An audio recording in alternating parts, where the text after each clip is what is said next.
So now we are going to look at some of the recommended risk practices. We're going to look at the Microsoft risk management approach.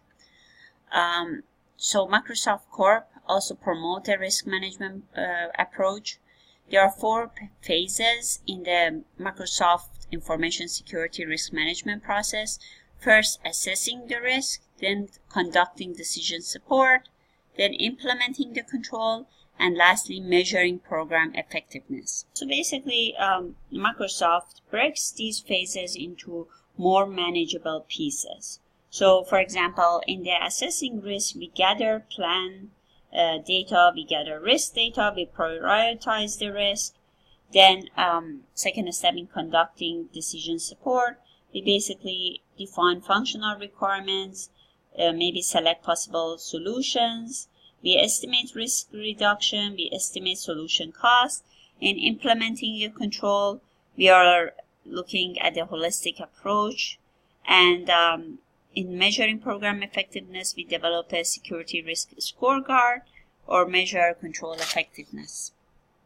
So this is basically the Microsoft 4 phases that we just described.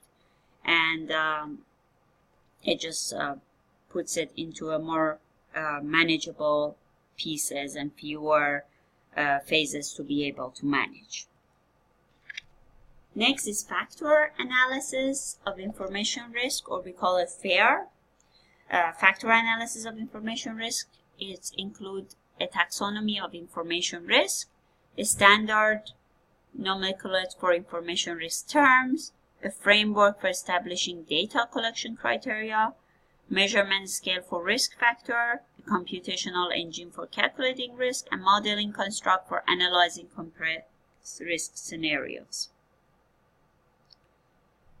So in here, basic FAIR analysis has 10 steps. Identify the asset risk, identify the threat community, and then in the stage 2, we estimate the threat, and then we estimate the threat capability, we estimate the control strength, we derive vulnerability, we derive loss event frequency, and in the last stage, we estimate, in the third stage, we estimate worst case loss, we estimate probable loss, and in the last step, we derive and articulate the risk. So FAIR, unlike other risk management frameworks, it relies on the qualitative assessment of many risk components using some scale with value ranges, value from very high to very low, from like 0 to 10 maybe, or 1 or very high to very low. So this is basically how the FAIR looks like. Company, commercial consulting company built FAIR into analytical software called, there's a suite called Risk Caliber, and it's using this framework. Then we have the ISO 27005 standard for information security risk management, which as maybe some of you know, the ISO 27000 is basically includes a series of a standard for risk management. So in here we have the ISO 27005. It includes 5 stages into risk management: risk assessment, risk treatment, risk acceptance, risk communication, and basically risk monitoring and review. ISO also has another standard, ISO 31000, which is more generic than the standard for information security risk management. And there are other related standards as well. Maybe there's also a New Zealand standard of AS NZS 4360. Also, NIST has a risk management framework, National Institute of Standard and Technology, and they have in their special publication 800-39, they have discussed about managing information security risk. Also, they have talked about the organization, mission, and information system view.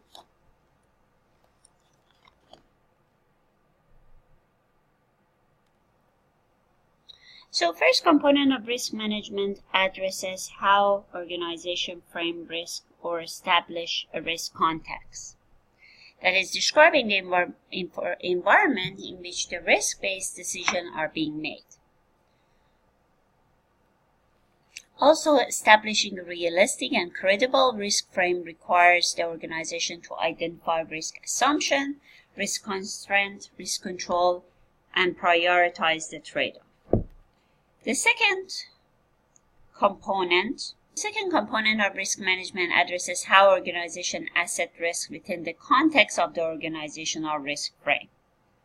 The purpose of risk assessment component is basically to identify the threat to the organization or the threat directed toward the organization against other organizations or the nations. Vulnerability internal and external to the organization, the harm to the organization that can occur given the potential of threat, and the likelihood that that harm could attack. Then the end result is basically the determination of the risk.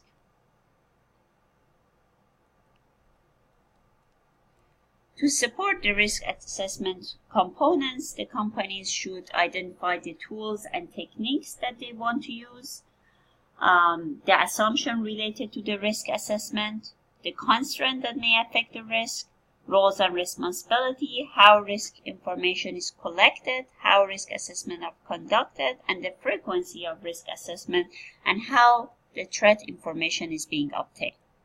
The third component of the risk management discuss how organizations should respond to the risk once the risk is determined based on the result of the risk assessment. The purpose of the risk response component is actually to provide consistent organizational response to the risk in accordance with the organizational risk frame by developing alternative course of action, evaluating alternative course of action, determining appropriate course of action, and implementing the risk response based on the selective course of actions. And the fourth component of the risk management addresses how organizations monitor the risk over a period of time.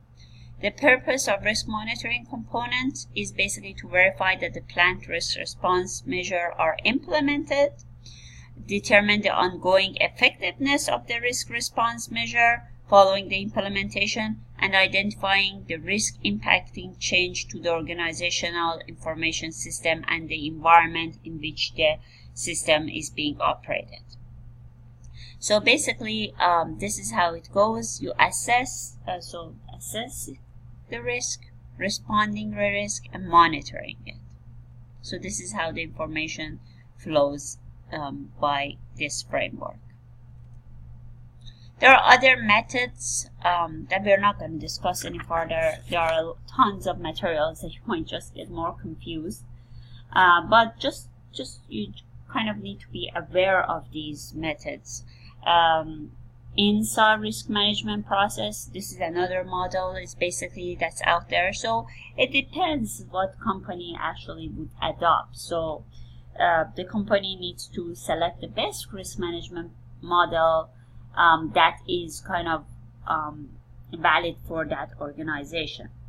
So, but some organization, maybe they can develop that with their management, but some other organization, they might just hire a consultant or a firm to provide them with, this model.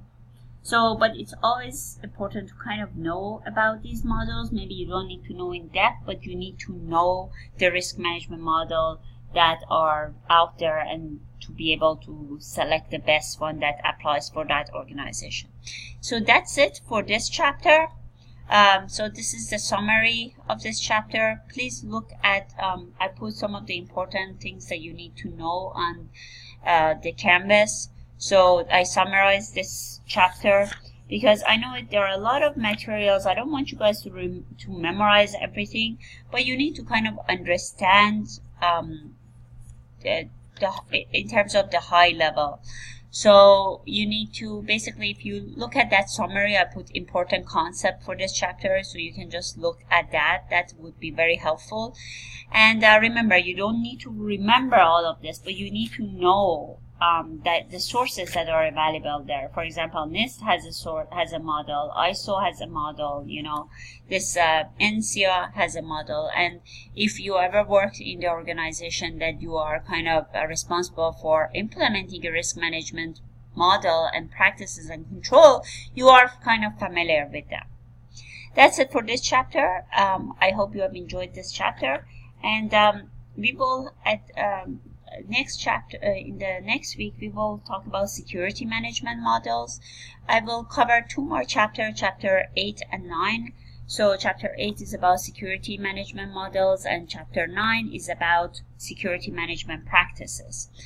And probably in week 8 we will have another quiz, and your final will be in week 10, which will be around July 21st. So I will give you like 5 days to take the exam, so you can just take it as you're convenient. Okay, have a great week, and if you have any questions, problem, please let me know. Take care. Bye bye.